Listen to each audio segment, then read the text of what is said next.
Shalom, je vous salue au nom de Jésus.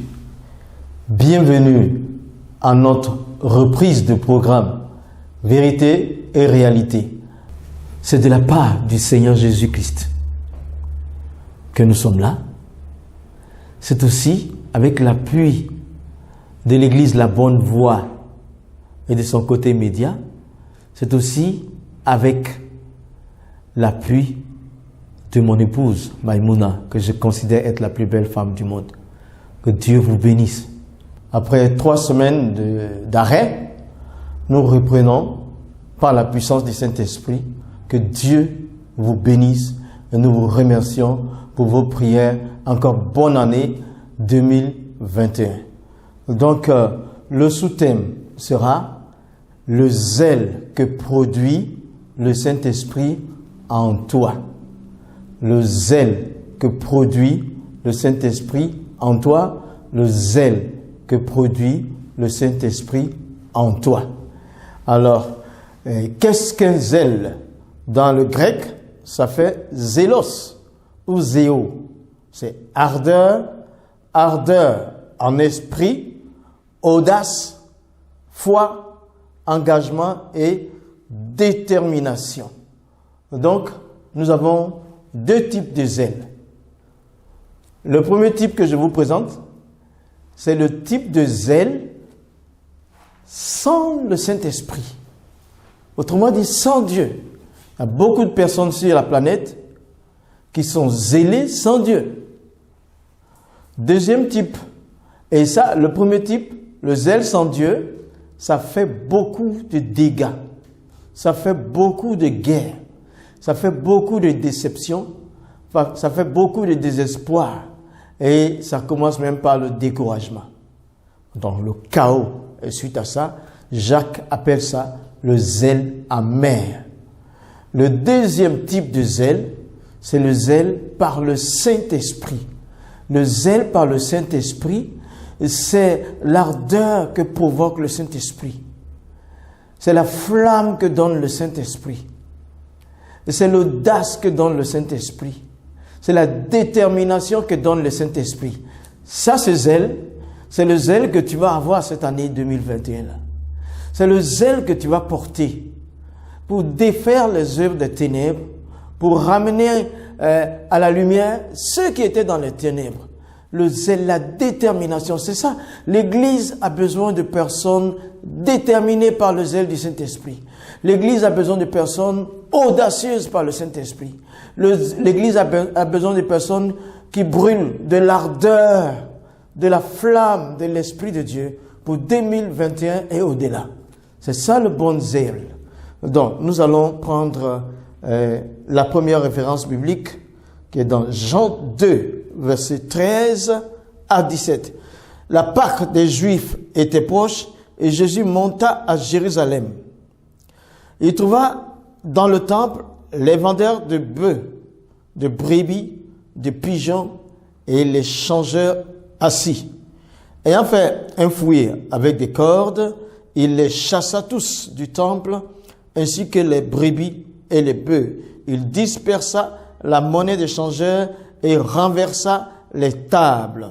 Et il dit aux vendeurs de pigeons, « Ôtez cela d'ici, ne faites pas de la maison de mon Père une maison de trafic. » Ses disciples se souvinrent qu'il est écrit, « Le zèle de ta maison me dévore. » Le zèle de ta maison me dévore. Et ici, dans ce passage, nous avons au moins 2 types de zèle face à face. Il y a le zèle qu'avaient toutes ces personnes pour Mammon. Mammon, c'est le suçoir, le dieu argent. Mammon, ça veut dire suçoir. Ça suce ta force, ta santé, ton énergie, ta foi. Donc, il y avait des gens qui étaient zélés pour l'argent, pour changer les choses, pour les échanges de valeurs. Ils étaient dans le temple. Et ils étaient où? Dans le temple où Dieu doit être adoré. Donc, en quelque sorte, ils faisaient l'inverse de ce que Jésus devait faire. Maintenant, regardez, c'était des vendeurs, des changeurs de valeurs d'argent, voilà, de devises, on va dire. Vendre là, c'est très important de voir le sens du mot dans le grec. Paléo, c'est troc, c'est vendre, c'est échanger des valeurs. Troc, vendre, échanger des valeurs. Alors, qu'est-ce qui s'est passé en ce moment-là? C'est que, la précision, c'est que paléo là vient de palomaï, qui veut dire occupation. Occupation, commerce. Qu'est-ce qui se passait? Donc, les gens qui avaient le zèle amer, le zèle de Mammon, ils ont vendu le temple de Dieu à Mammon. Le temple de Dieu, ils le vendaient à Mammon. La valeur de Dieu était donc troquée. Ils troquaient la valeur de Dieu contre Mammon. Ils ont troqué la gloire de Dieu contre celle de Mammon, contre celle de l'argent, de l'or et des biens personnels. Ils ont aussi manifesté leur détachement radical de Dieu par rapport au matériel. Donc, le troc, l'échange dans la maison de Dieu, ils troquaient les valeurs de Dieu contre celles de Mammon. Ils vendaient ce que Dieu avait de grandeur. Regardez ce temple qui avait été bâti si magnifiquement, où le Seigneur était adoré. Donc, ils prenaient cette adoration qui devait avoir lieu, ils le faisaient pour un démon, Mammon. Alors, Jésus, qui a le zèle du Saint-Esprit, parce qu'à l'époque là, c'était lui qui avait le Saint-Esprit à l'intérieur de lui.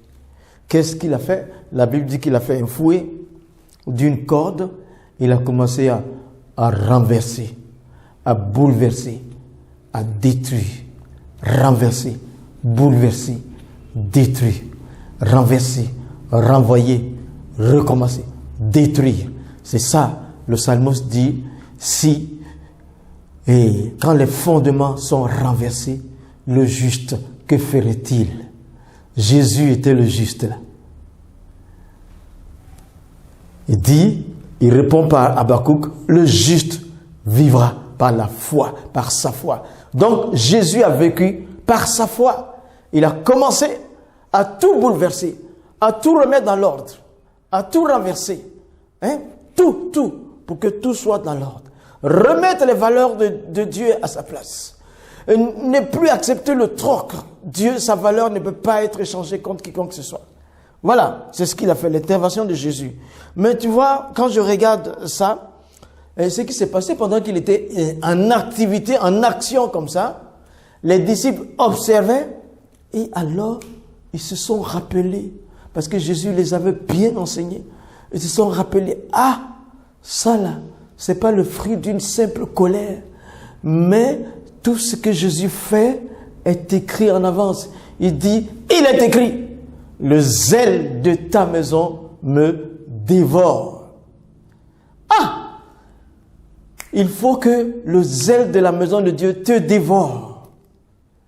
Il faut que tu vives pour le zèle de la maison de Dieu. Il faut que tu vives puisque Dieu est venu habiter en toi. C'est normal que le zèle soit en toi. Ça doit te dévorer, le Saint-Esprit en toi. Tu dois avoir un zèle dirigé par le Saint-Esprit, parce que tu es le temple du Saint-Esprit. Alors quand tu vas dans la maison de Dieu, et le zèle te dévore, tu sers ton Dieu. Et quand tu es seul, tu as encore le temple, tu sers ton Dieu, tu relèves les défis, tu brises. En ce moment-là, les obstacles deviennent des voies. Et ceux qui sont asservis seront délivrés. Alors, oui, c'est ce que nous allons faire. C'est ce que tu vas faire. 2021 au-delà, c'est ça. Mais maintenant, quand on prend l'écriture, regarde le psaume 69, verset 10. Il dit, le zèle de ta maison me dévore. Les outrages de ceux qui t'insultent tombent sur moi. ici, le psalmiste, c'est un prophète aussi, David. Il voyait Jésus venir. Et il disait, le zèle de ta maison me dévore. Voilà l'action qui vient de se produire. Ah, alors, mais les outrages de ceux qui t'insultent tombent sur moi, tu vois. Et Jésus, de sa relation profonde avec le Père, une fois que quelqu'un adorait le Père, c'était lui qui était adoré. Une fois que quelqu'un insultait le Père, il se sentait insulté. C'est pourquoi il ne pouvait pas laisser ces gens-là trafiquer, échanger les valeurs de l'éternel contre du matériel. Voilà, il sentait les outrages de ceux qui t'insultent tomber sur moi. Il sentait tomber sur lui. Il faut sentir Dieu. Il faut le sentir. Il faut le sentir. Et après, quand nous regardons le psaume 119, verset 139, il dit, ah, ça change un peu là. Il dit, mon zèle me consume parce que mes adversaires oublient ta parole. Mon zèle me consume parce que mes adversaires oublient ta parole. Là, ce n'est plus le zèle de la maison de Dieu, ce n'est plus le zèle du Père, c'est son zèle à lui. Et son zèle, ça exprime toute la relation maintenant. Le zèle du Père, un autre zèle. Le zèle du Seigneur, un autre zèle. Parce que le Saint-Esprit habite en toi. Alors, tu dois être zélé comme le Père a été zélé, audacieux comme lui. Il a dit, que la terre soit, et elle fut. Que le ciel soit, et le ciel fut. Ah! Le zèle, le zèle, le zèle, le zèle, le zèle, le zèle. Il dit ici, mon zèle, mon zèle, mon zèle, mon zèle. Et voyons, si vous lisez aussi Ésaïe 50, le verset 7, vous savez quoi? Quand vous lisez, on a beaucoup l'habitude de lire Ésaïe 53. Mais lisez Ésaïe 50, vous arrivez au verset 7, vous allez voir que Jésus, il dit, j'ai durci ma face comme un caillou pour pouvoir accomplir ma mission, pour pouvoir accomplir, je paraphrase, il a dû durcir sa face pour ne pas faire de compromission, durcir sa face pour garder la vision, durcir sa face pour ne pas être timide, complexé devant l'objectif à atteindre, durcir sa face pour être solide face à l'ennemi. Et l'ennemi doit te regarder et savoir qu'il est défaitiste face à toi déjà. Oui, c'est ça. Et puis quand on arrive à 53, on dit Ésaïe 53, qui a cru à la main de l'Éternel. Voilà, qui s'est élevé comme une simple plante. Tu es simple, mais tu es puissant en esprit. Hein. Le zèle que produit le Saint-Esprit en toi va te faire marcher avec la puissance de la parole et les promesses de Dieu en 2021. Le zèle que produit le Saint-Esprit en toi te mènera plus haut sur les ailes de la foi. Et quand tu vas décréter, tu vas saisir l'exaucement. Quand tu vas prier, tu vas saisir les ossements. En 2021, le zèle que produit le Saint-Esprit en toi te fera des révélations. Tu fera ton leadership et ton ministère. Te fera des révélations, affirmera ton leadership et ton ministère. En 2021, tu vas diriger, tu vas conduire, tu es capable, tu vas commencer à développer la flamme même pour diriger des nations, des entreprises. C'est possible avec toi et ton ministère sera flambant de feu du Saint-Esprit en 2021 pour que tu t'éloignes du péché. Tu t'éloignes du péché, tu t'éloignes du péché. Le zèle consume par le Saint-Esprit la faiblesse à l'intérieur de nous, les désirs de la chair et le péché est écrasé. Alors, ton leadership va monter et tu seras capable de détruire ce qui a détruit, de déraciner ce qu'il faut et de planter ce qu'il faut, de faire avancer. Ah, nous avons besoin de cela. L'Église en a besoin. L'Église a besoin de toi en 2021. Le zèle que produira le Saint-Esprit en toi te conduira dans ta glorieuse destinée en 2021. Oui, l'Église a besoin de toi. Le corps de Christ, l'Église de Jésus est le dernier bastion qui protège ce monde-là. L'Église de Jésus-Christ porte toutes les couleurs, toutes les nations et ça porte le Saint-Esprit. Tu es membre de ce corps, que le zèle du Saint-Esprit te conduise durant toute l'année. Amen.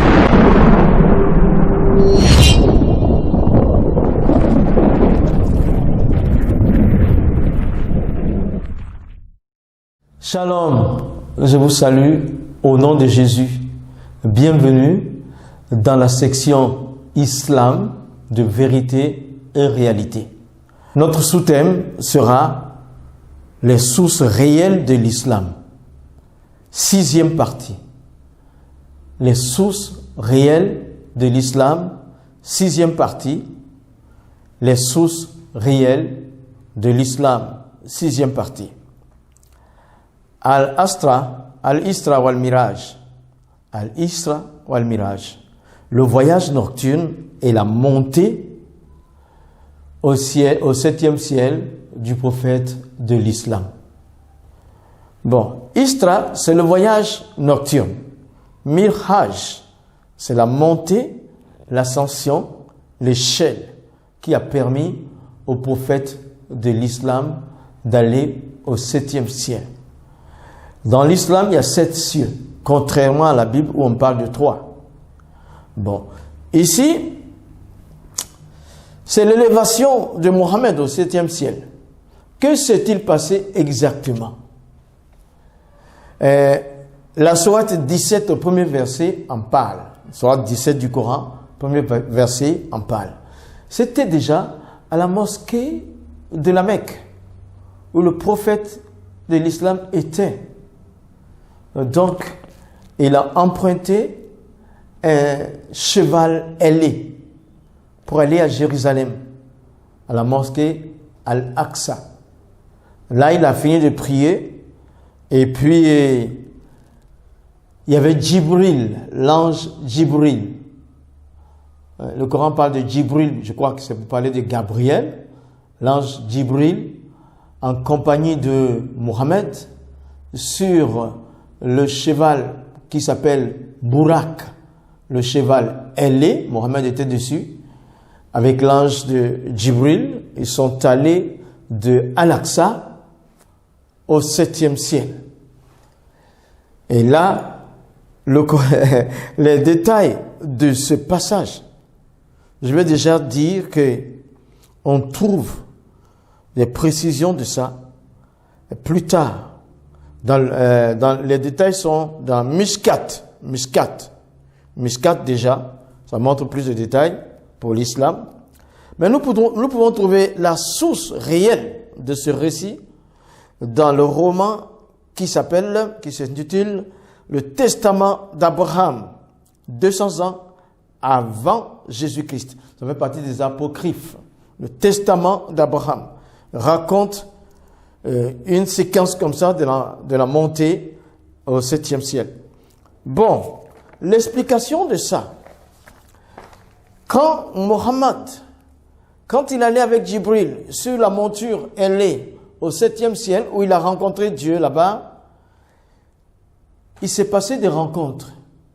Au premier palier, au palier le plus bas du ciel, selon l'islam, il rencontre Adama. Au deuxième palier du ciel, il rencontre Jésus et Jean-Baptiste. Yahya, Issa, Jésus et Yahya. Parce que Jésus c'est Issa dans le Coran, Jean-Baptiste c'est Yahya. Au deuxième palier, il rencontre Jésus et Jean-Baptiste. Au troisième palier du ciel, il rencontre Joseph, qui est Youssouf, fils de Jacob. Jacob, c'est Yacoub.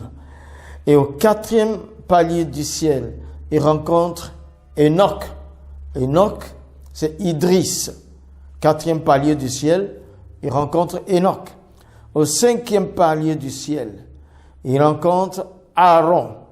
Aaron, c'est Haruna. Au 5e palier du ciel, donc. Au 6e palier du ciel, Mohammed rencontre Moïse, qui est Moussa. Moïse, c'est Moussa. 5e palier du ciel.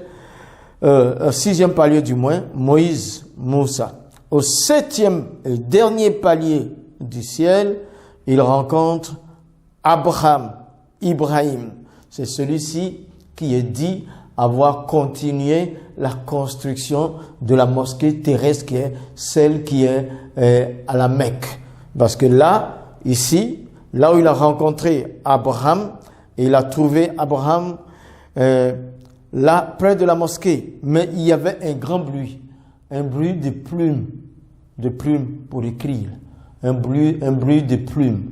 Et c'était là où on écrivait les actions de tout ce qui existe là. Et puis après, ils ont vu la maison qu'ils appellent la maison de Dieu, où les anges, la grande mosquée au 7e ciel, où ce sont 10 000 anges adorent chaque fois. Ils vont par groupe. Ce sont 10 000 anges vont adorer Allah, et quand ils entrent dans la mosquée, ils restent là-dedans en adoration jusqu'au jour de la résurrection. Et puis Muhammad, après, Allah lui a fait voir le paradis et l'enfer. Et la remarque, c'est que c'est au cours de cette nuit-là que Muhammad rencontra pour la première fois aussi Allah. Mais avant, il a vu Jibril, qui était son compagnon de voyage. Il le voyait cette fois-ci dans sa plénitude, qu'il avait 600 ailes. Il avait 600 ailes. Et puis après ça, il rencontre Allah, le Dieu du Coran, qui lui dit alors, descends et dis aux humains de m'adorer 50 fois par jour. Et Muhammad, il descendait. Quand il arrivait, je crois, au 6e palier du ciel, il rencontrait Moïse. Et il parlait à Moïse. Il dit à Moïse, Allah, il me dit de vous dire que nous les humains, nous devons l'adorer 50 fois par jour. Moïse dit, non, c'est trop. Va lui demander pardon, qu'il réduise. C'est ainsi qu'il a fait l'aller pour voir Allah. Et quand il descend du 7e ciel, il arrive au 6e, il rencontre Moïse. Moïse le fait repartir pour demander pardon. Et jusqu'à ce que, il a fait cet aller-retour là, jusqu'à ce que le nombre de prières se limite à 5. Comme les musulmans font aujourd'hui. Quand le nombre est arrivé à 5, en ce moment-là, il a eu honte de remonter, demander à Allah de réduire encore. Donc, c'est 5 fois de prière que nous voyons. Maintenant, nous allons faire une remarque et une correction là-dessus. Parce que ces choses-là, nous sommes dans la source réelle de l'islam. La remarque et la correction est la suivante. Premièrement, cette histoire de la montée et de la descente, nous l'avions dit, c'est dans le testament d'Abraham, un roman qui est paru 200 ans avant Jésus-Christ. Ça fait partie des apocryphes. Deuxièmement, c'est la première source réelle, c'est là. La deuxième source de réel, deuxième, c'est l'intercession d'Abraham, vous voyez, dans Genèse 18. Et quand l'ange de l'Éternel partait vers Sodome, Abraham a intercédé en faveur de Sodome parce que son neveu Lot y était. Donc, jusqu'à ce que il a dit, mais si tu trouves 50 personnes qui soient justes, etc., c'est ici la source réelle de l'intercession de Mohammed se trouve dans Genèse 18. C'est un emprunt. Genèse 18, le verset 26 à 33. C'est Abraham qui a intercédé en comptant les fois avec l'ange de l'Éternel. Donc c'est la deuxième suite. Le mirage. Mirage, ça veut dire échelle aussi. Cela nous rappelle l'échelle que Jacob, dans son sommeil, a vu par révélation. Dans Genèse 28, le verset 12, il y avait une échelle qui avait les pieds, une partie sur terre et l'autre partie qui était accrochée dans le ciel là-bas, qui était dans le ciel, et les anges descendaient et montaient. Voilà la troisième source réelle de Miraj, l'échelle. Il n'y a rien qui est nouveau. C'est du copier-coller arrangé. Maintenant, il y a quelque chose qui ressemble. Quand il dit Allah, Mohammed, Allah lui a fait voir le paradis et l'enfer. Ça, la source de tout ça, c'est que on a voulu faire quelque chose qui ressemble à l'Apocalypse dans le Nouveau Testament, le dernier livre, Revelation. L'Apocalypse, là où on voit l'enfer, on voit le paradis, on a des visions comme ça. Donc c'est ça encore la quatrième source de tout ça. La quatrième source réel de l'élévation ou le voyage nocturne de Mohammed. Il n'y a rien de nouveau que l'islam nous ait appris. C'est la source réelle que je viens, ce sont même les sources réelles que je viens de vous citer. Le testament d'Abraham et l'intercession d'Abraham en faveur de Sodome et Gomorrhe et l'échelle que Jacob a vue et après quelque chose, un semblant d'apocalypse.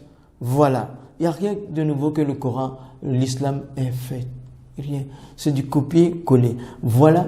Je veux m'adresser à mes frères musulmans qui, soit volontairement ou involontairement, seraient en contact avec cette cassette, cette vidéo, pour dire que ce n'est pas une affaire de se moquer. Mais vous savez, quand il s'agit du salut de notre âme, il ne faut pas que quelqu'un vous trompe. Vous pouvez avoir quelqu'un qui vous trompe par un chèque même sans provision. Ça peut arriver. Ton meilleur ami peut te tromper. Mais pour le salut de ton âme, on ne doit pas te tromper. Minhaj. Il y avait un précédent à ça. La source ne vient pas du ciel. C'est pas Dieu qui a dit à Mohammed d'y aller. Ça venait d'un apocryphe. Ça venait de l'intercession d'Abraham en faveur de Sodome et Gomorrhe. Ça venait de la révélation qui a été faite à Jacob. Tout ça, il y a des traces dans la Bible que j'ai citées. Vous pouvez contrôler, chers frères musulmans. Ne vous laissez pas avoir. L'islam, c'est la soumission, mais vous avez été soumis au maître qui n'est pas celui à qui vous deviez vous soumettre. Vous devriez vous soumettre à Jésus-Christ. C'est lui qui a le meilleur plan pour vous, pour votre salut. Venez à Jésus. Regardez ceci et venez à Jésus. Le paradis est assuré parce que lui, il est mort pour enlever nos péchés. Venez à Jésus. Venez à Jésus. Comme moi. Depuis 34 ans, je suis heureux d'avoir accepté Jésus.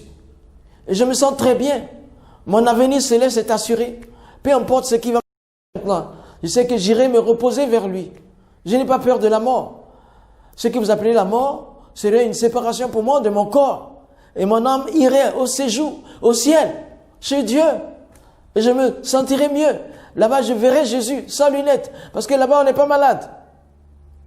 Chers frères musulmans, faites la bonne décision pour Jésus-Christ. Voilà. Je sais que toi qui m'écoutes là, en tant que musulman, on va se voir au paradis. Parce que tu vas donner ta vie à Jésus. Et vous, les frères chrétiens, les ministères, j'ai l'habitude de dire que les prophètes, les évangélistes, les pasteurs, les docteurs, les apôtres et tous ceux qui ont les dons de miracles. Oh, je vous appelle que c'est maintenant le moment d'exercer vos dons pleinement, conduits par le Saint-Esprit, afin de délivrer nos frères de l'emprise de l'esprit de l'islam et de tout homme qui ne connaît pas Dieu. Que le prophète, il prophétise selon le ciel et que les autres entendent et qu'ils donnent leur vie à Jésus. Que l'apôtre fasse manifeste de tous les dons qu'il possède pour que les mosquées soient touchées et que les gens se tournent vers Christ. Que l'évangéliste ait l'onction de feu, de conviction de péché, pour que, prêchant l'évangile de la grâce, de l'amour de Jésus pour le perdu, en ce moment-là, ceux-ci sont touchés par le Saint-Esprit, ils se repentent et se donnent à Jésus et viennent l'adorer, reçoivent ainsi leur rédemption, leur salvation, le rachat de leurs âmes. Oh mon Dieu, les temps sont avancés. Viens nous aider. Tu trouveras la foi quand tu vas revenir. Je suis sûr, nous allons nous mettre à l'œuvre, au travail, et les âmes se convertiront. Au nom de Jésus. Merci Seigneur. Je vais maintenant prier. Seigneur, tu es notre Dieu et notre roi. Nous te bénissons, oh mon Dieu. Que le zèle de ta maison nous dévore. Ah, que notre zèle soit le zèle de l'Esprit et que notre zèle soit le zèle du Fils, du Père et du Saint-Esprit. Que notre zèle soit l'ardeur du Fils, la flamme du Fils, le feu du Saint-Esprit, notre Dieu. Merci Seigneur. Revitalise l'Église. Ravive la flamme du Saint-Esprit dans l'Église.